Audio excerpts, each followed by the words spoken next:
So we're changing number 8 and number 4. And this is a 2001 Ford E350. So number 8 is in the middle over here. And number 4 is skip the first one, take the second one. And see the front of the car? Number 8 is not that easy because it's in the middle. So I had to take out this part right here to make it loose on this side and in the front.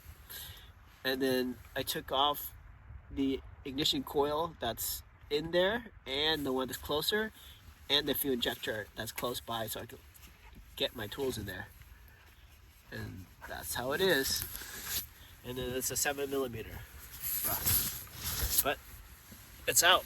Now I just got to put a new coil in there. I got a used coil. And that's what I'm putting in.